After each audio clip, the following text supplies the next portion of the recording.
Hi, I'm Amy Shannon from Amy's Bookshelf Reviews podcast, where stories speak, voices matter, and words come alive. If you are following this on Spotify, please follow the podcast. Um, Now, the interviewees uh, have the option of having an audio only podcast session or a video podcast session. This is a video podcast session, and I hope that you enjoy it. It will also be shown on YouTube. So if you are watching this on YouTube, please subscribe. Thank you. Good evening, listeners. Welcome to Amy's Bookshelf Reviews podcast, Behind the Books, Honest Voices, Real Stories. I'm Amy Shannon, and I'm pulling back the curtain, bringing you heartfelt and real conversations with the storytellers and creators that go beyond the books. You never know where the conversation will lead us, so let's find out.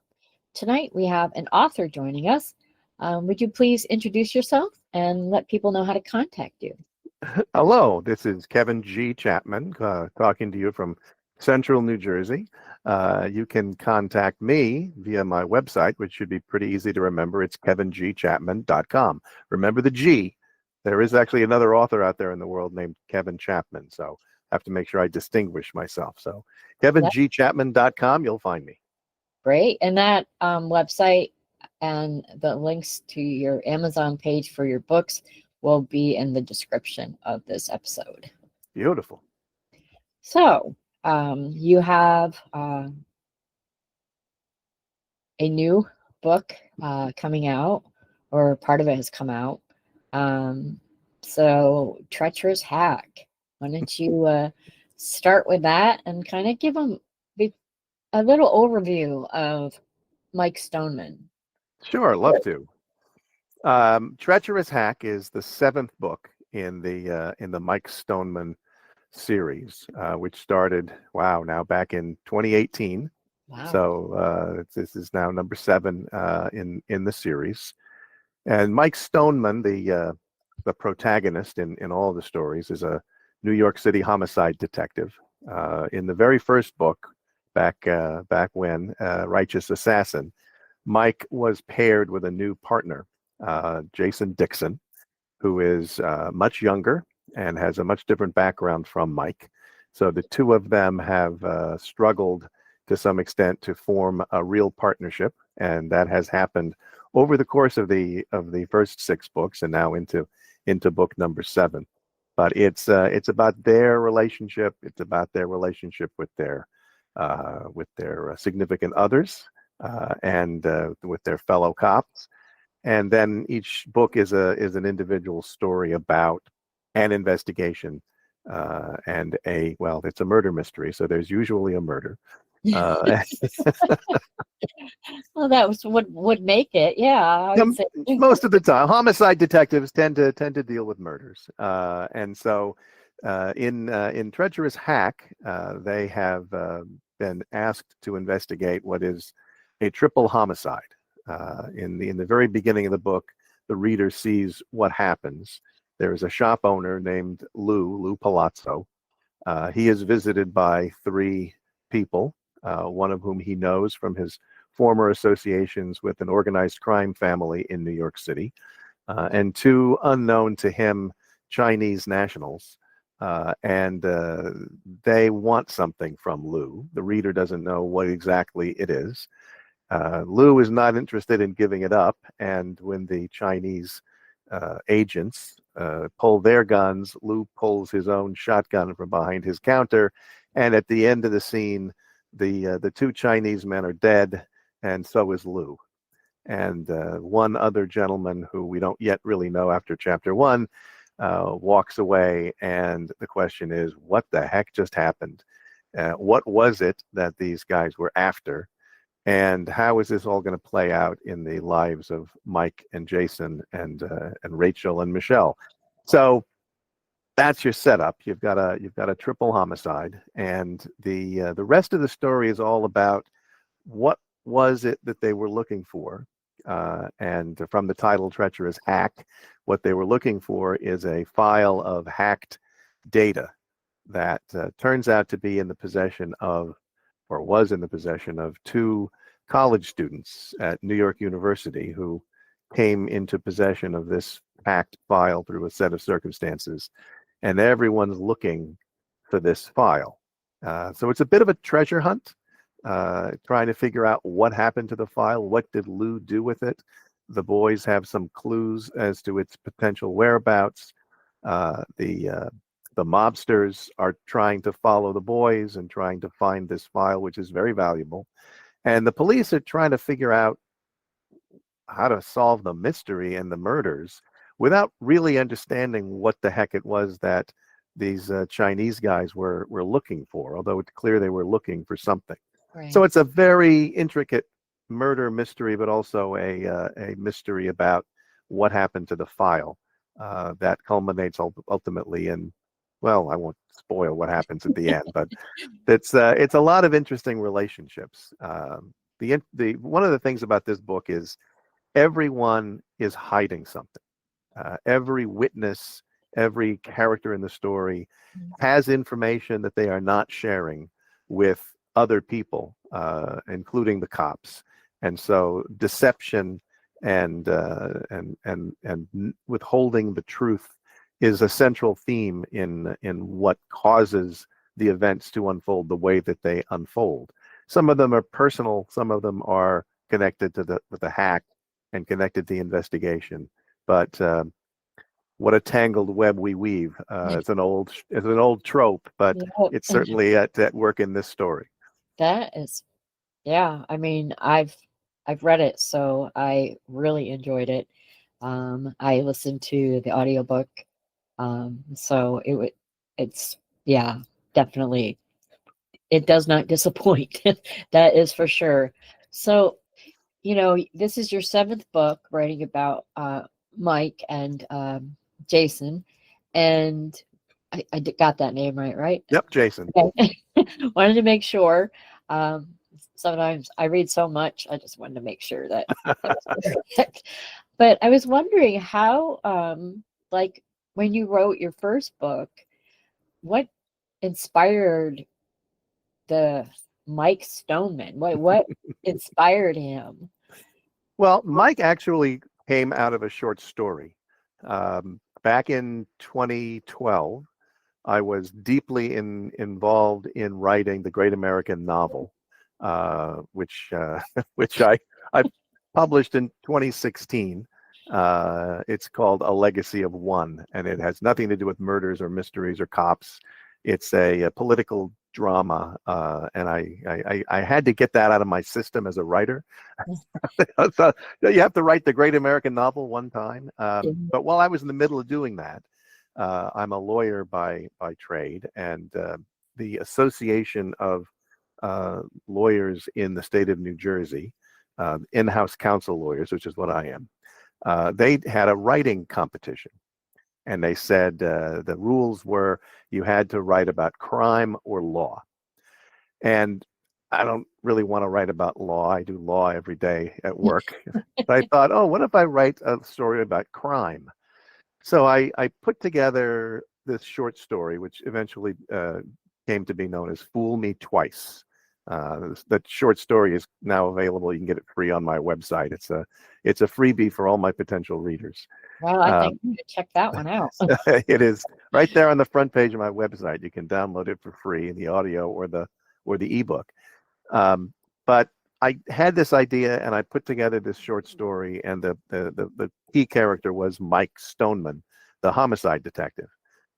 Funny story about the short story is that I wrote the short story and it was 8,000 words about. And then about 2 months after they announced that this short story competition was going to happen, the organizers put out an addendum and said, "Oh, by the way, 5,000 words is the limit." So there I was with an 8,000 word short story that I had to edit down to 5,000 words, Oh boy. which was an interesting exercise in editing, trying to figure out what to cut and Yeah. how to make it shorter. But I got it down to 5,000 words, and it ended up winning the short story competition. Cool. But that was the genesis of this character, Mike Stoneman. So then, after I finished publishing A Legacy of One, I decided I really wanted to do something a little more fun, Yeah. a little more marketable, because frankly, serious literary fiction is not something that you're going to get a lot of sales on, Right. unless you're a famous person and you Right. already have a million followers on whatever Yeah. your social media is. Um, so then I decided I wanted to go back to that Mike Stoneman character because he was very interesting. And then I took that character and then I blew it up into a whole novel, and that became Righteous Assassin. And it was in that story that I paired Mike with his new partner, and it was that relationship between Mike and Jason, which is very tense in Righteous Assassin, that became the glue for the series, and that has really been a lot of fun to sort of figure out what that relationship is, how that relationship is developing, and what's happening, and how they interact with each other. And I'm planning to do 10 books. Number 8 is in production now. 2 more after that will get me to 10. I think that's probably the end of the Mike Stoneman, Jason Dixon story arc. And we'll see what happens after that. Yeah, you never know. My first book I wrote, then I wrote a prequel and then a sequel to it. And I'm like, okay, that's done. But I wrote a couple years ago, I finished the series with volume 67. And I'm in the process of getting them all published between December and July, every Monday and Friday, because I want to get them out there. I don't uh, just I just need to get them out there. I would think so. And I actually learned from one of the authors that I interviewed. He's an international best-selling author, and he told me he never promotes his own books. And he said that a lot of people have told him, like fans and stuff, that they his books caught their eye. They weren't looking for it. They maybe they never heard from him, but it caught his eye. So he kind of does like a creamy white with red letters. And I thought, well, you know what? I need to do something like that. So I recreated all the covers and I made sure all the title was in red. So it does stand out. And so far it seems from what I've had published already, it seems to be working. I'm getting more reads than I ever had when I had it just kind of out there because I promote when I can, but I'm more about, promoting and helping other authors. Um, and I enjoy it. So, and I enjoy reading all of your stories. You're up there with my favorite authors. So, All right, thank you. Well, I have don't favorite ever authors. okay, don't ever believe it when they say you don't judge a book by its cover, because you absolutely do. I mean, Exactly. it's just a fact of life in book marketing that if your cover doesn't look interesting Yeah. and doesn't convey the right tone and tell the reader immediately what kind of a book is this, they're going to just pass right over it and go to the next one, because there's always going to be a next one wherever they're looking. I know. I think that phrase is more about people than books. It really is. Don't judge a book by its cover. I've seen in doing self-publishing, and I've seen a lot of authors, they use the standard templates that some of the like Amazon or whatever um, for the covers. And when you use a template, and there's nothing wrong with it, but then you have other authors using the same template. So it's like you look at it and you're like, wait a minute. And then you're looking and it's a different title. And you assume it's the same author because a lot of times people or books in the same series will at least have something um, that's consistent throughout the series on their cover. Sometimes it's the same one, sometimes it's just a version of something. Your cover actually is really good. So Thank you. I certainly appreciate that. it's I wanted to yeah, give I wanted to give a shout out actually to my cover designer, who is it's just fabulous. I hooked up with him early on in the process. His name is Peter. He has a company in the UK called Bespoke Book Covers. You can find them at bespokebookcovers.com. Surprise. And when I first did the first one, when I did Righteous Assassin, I found him. And I really don't even remember how. I think I got a recommendation. But he does just amazing work. And it's not every book is consistent with every other book, but each one is a unique thing. Let me see if I can make this work. I don't know if this will work on your podcast, but I'm going to try to share my screen here. This is a little banner. Those are the first 4 books in the Mike Stoneman series: yeah. Righteous Assassin, Deadly Enterprise, Lethal Voyage, Fatal Infraction, and they were all different, very different. They're Except not cookie cutters, but they have a similarity in style and font and organization. So they're all obviously my books. yes, yes.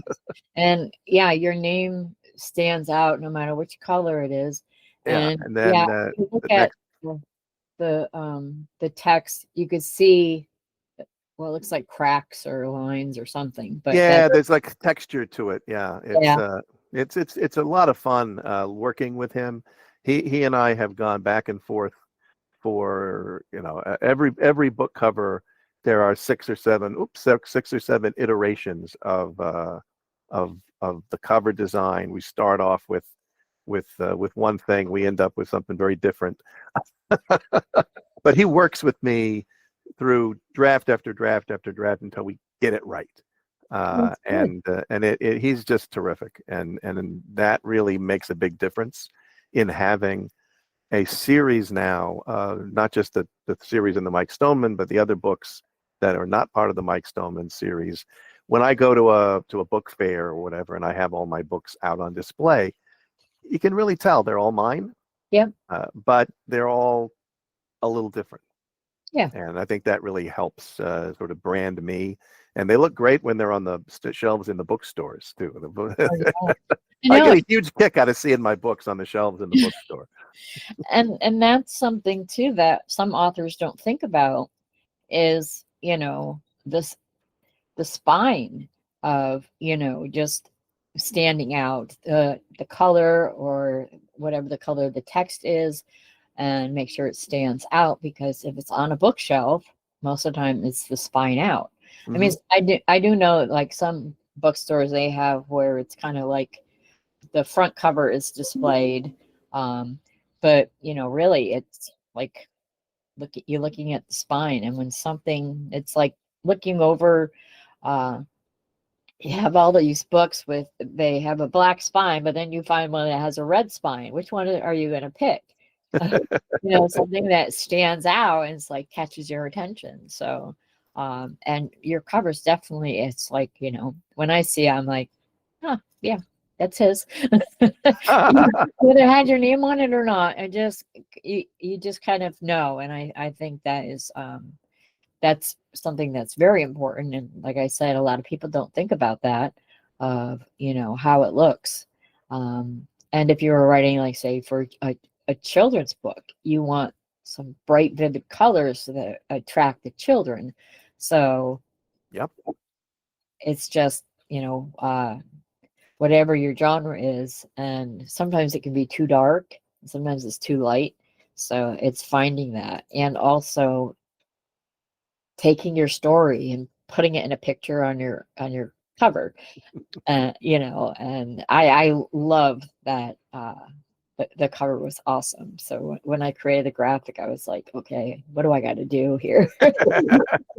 But yeah, it was Yeah, funny yeah, story about you talk about spines on books. yeah, The uh for one of my books, it was actually book 6 in the series, Double Takedown, Uh-huh. we got all the way done with the book. It was finished. The cover design was finished.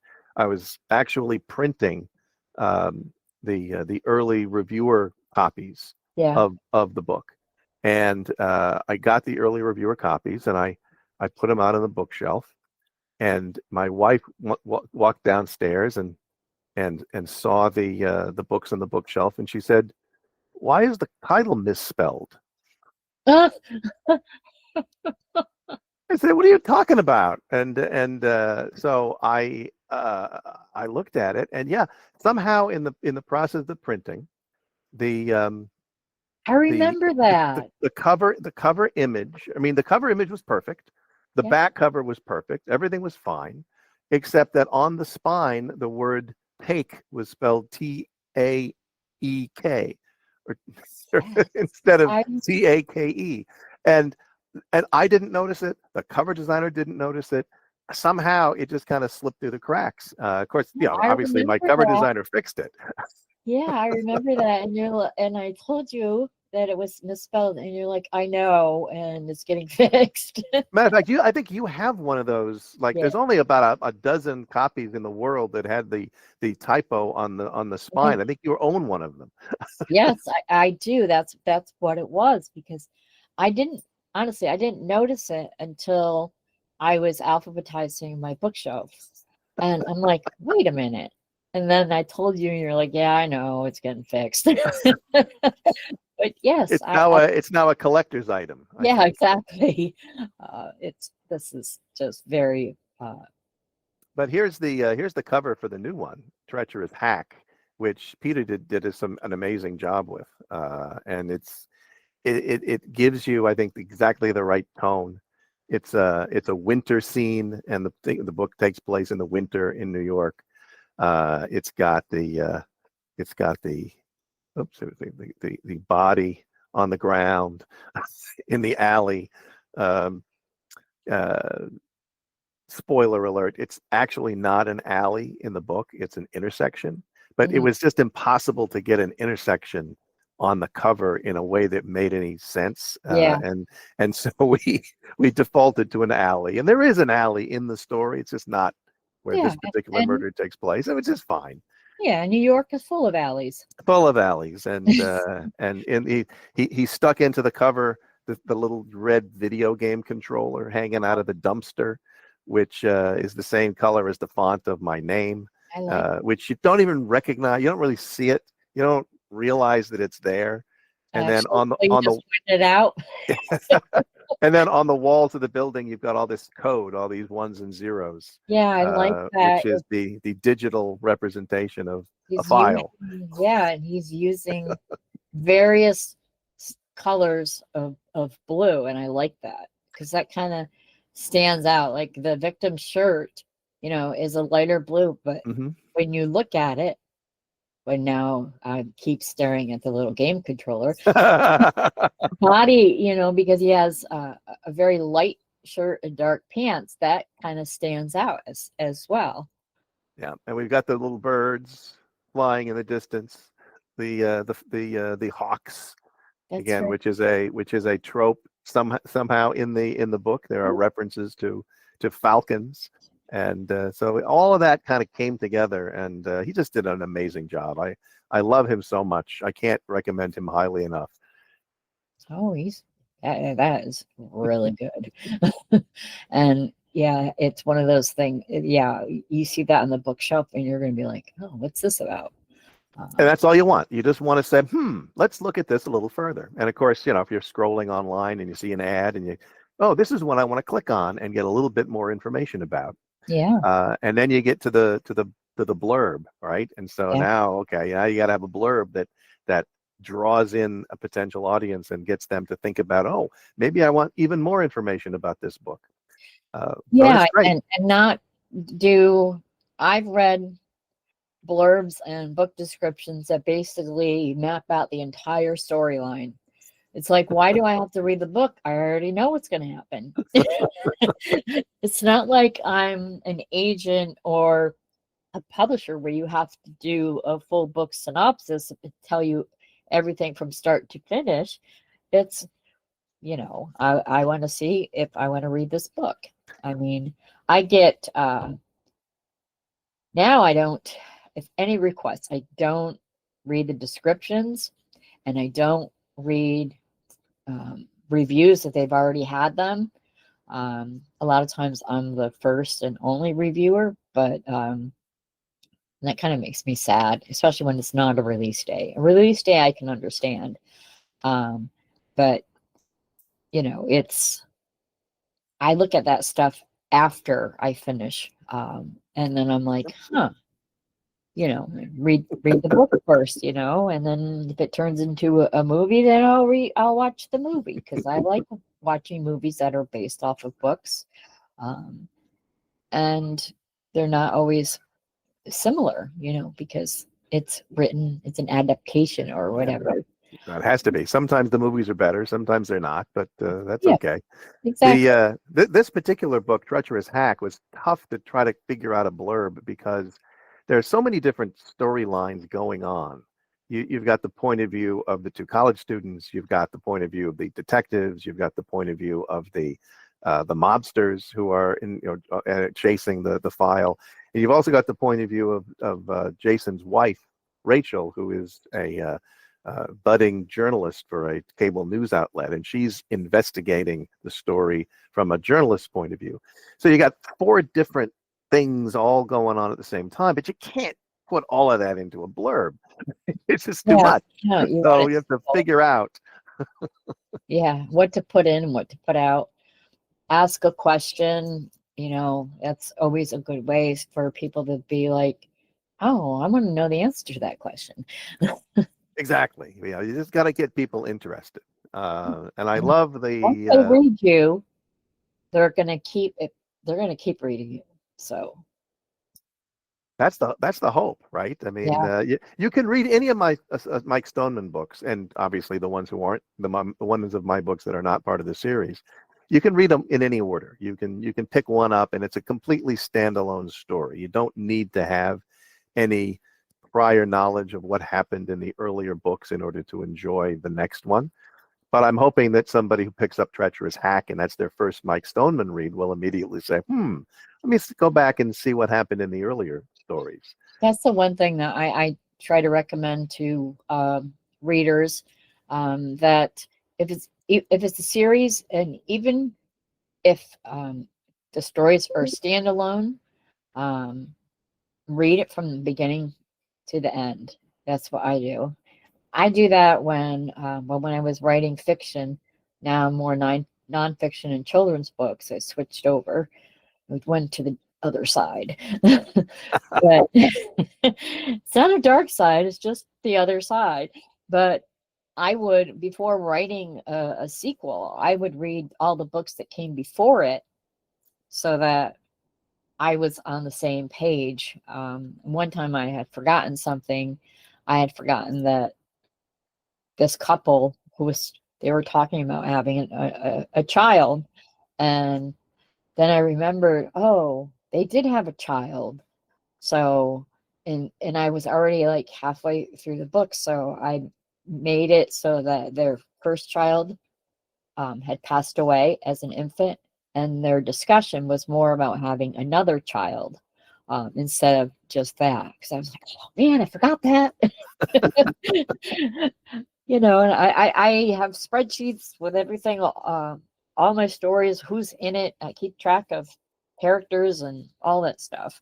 Uh, It is interesting as you get deeper and deeper into a series, oh yeah, trying to keep track of not just the main things that happened in the previous books, because you always remember the big plot lines, yeah, but the little details of things that happened and the names of characters. And I had somebody put together a Bible for me for all of the Mike Stoneman stories that it pulls together all of the important characters and what happened to them and the timeline of when things happen, so I can remember.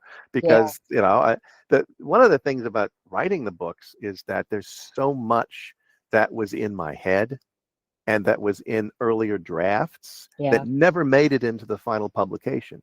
And it's often difficult for me to remember the things that got cut on the editing process that never really happened from the point of view of the readers, but they Right. still happened in my head. I still Yeah. remember that scene that Yeah. that got cut, and I've got to remember that. Oh no, that never really existed. So don't reference that or Yeah, save it for another book later. exactly. That, that's what happens. And, my very first book, I had one character, but I didn't even realize it, and my editor didn't pick it up either. Was that the same character, first I called him Mark, and then later I referred to him as Mike. And so when I after I went to print, I'm like, oh man. But since then, I have reprinted that story several times, and but the sequel to it, I wanted to kind of fix it in a way that I created two characters, Mike and Mark, and they were twins. So that way, um, you know, it could be, they weren't, obviously it was one person, but I made it so it was like two people. And then when I redid the first book, then yeah, it was definitely two people. But that mistake actually made made me create two characters that have gone through a lot of stuff, because my saga, I should say, is it surrounds residents of a fictional town. So there's a lot of characters, and I mean, I use major and some are minor, or they'll just be mentioned in passing because you can't write about every. I had like 50 characters that are important, and you can't write a story for each one of them in one book. So then I would focus on other characters and things like that. So 60 each time I would be like, okay, this is my last one. And then Sure. finally I'm like, okay, I hit 67. I'm like, okay, this is it. I have other stuff that I want to do. So I'm doing nonfiction, historical, local history, and children's books. So I am enjoying that. Um, but so by the time this airs, your audiobook and your digital book and your print book will have already been published. So I will have the link to your Amazon page and also your website in this description. Great. People And can go to my website and order directly from me, which is always great. I will fill those orders myself. If you want a print book, I'm happy to provide autographed copies. like, But it's also nice if you order them directly from bookshops. I'm a big proponent of using bookshop.org to find your local bookstore that can fulfill an order, and supporting local bookstores is so important. yes, So if you want a hard copy, get it from me, get it from your local bookstore. Those are the best places to go. And the audiobook will be available directly from me, also from whatever other audiobook subscriptions you may have, or audiobook retailers that you use. But wherever you're most comfortable finding them, go find them. But start on my website, always a good place. yes. And when you finish reading it, write a review. Oh, please, yes. You know what? And I will tell people all the time, write an honest review. Yeah. I'm not looking for just 5-star reviews from people who love the book. I mean, obviously those are great, but if there was something about the book that you didn't like, say so. Tell other readers about something that you found that it wasn't what you were expecting, or something that you didn't like, because that helps other readers read those reviews and decide whether they want to read or not read. I never want somebody to read one of my books and be surprised or disappointed by what they get. I've had a few of those. Yeah. Sometimes it's confusing to me. One of my books was set on a cruise ship. It's called Lethal Voyage. It's on the cover of the book. There's a knife blade coming down from the top of the book with a blood dropping off of the knife.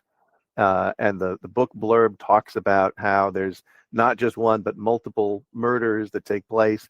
And I had somebody write a review and say, I didn't expect it to be so violent. Really?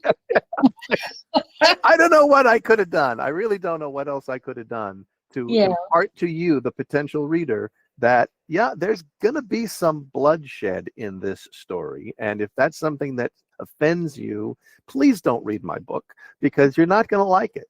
Yeah. So but reviews can help that. You write a review and you point something out, and if some other reader says, oh well, that's not something that I really care for, so I'm not going to read this book, that's fine. Don't read the book if you're not going to love it. Right. And some just, you know, they'll read a review, and whether, even if it's completely negative or partially negative, I think even if a review should be written in a way that even if they feel negative about it, not have it be like bashing the author. Um, but also, we can learn from what other people say, and we might say, "Oh, well, that kind of stuff doesn't bother me," or "The more violence, the better." Exactly. So So yeah, yes, please write reviews because it really does help. It helps me. It helps other authors. It helps other potential readers. I'll say one thing. I just Righteous Assassin just got its 1,000th review on Amazon. So wow, I'm like, yay, congratulations! 1,000 Yeah, reviews. that is, oh, that is amazing. Congratulations on that. So I'm just going to wrap up here, and I hope that you'll come back and we can, when you have your next book out or about to come out, and I love having you on the show. So it's the end of another great conversation. Thank you for being on the show, and thank you, audience, for listening. If you wish, yeah, excuse me, if you wish to be a guest on the show, go to amysbookshelfreviews.com/podcast and schedule your pre-recording. Please follow this podcast on Spotify. I'm Amy Shannon. Be safe, be well, and always be kind. Thank you for watching this video podcast. Amy's Bookshelf Reviews podcast is a takeoff of Amy's Bookshelf Reviews website, and which does reviews and also author promotions.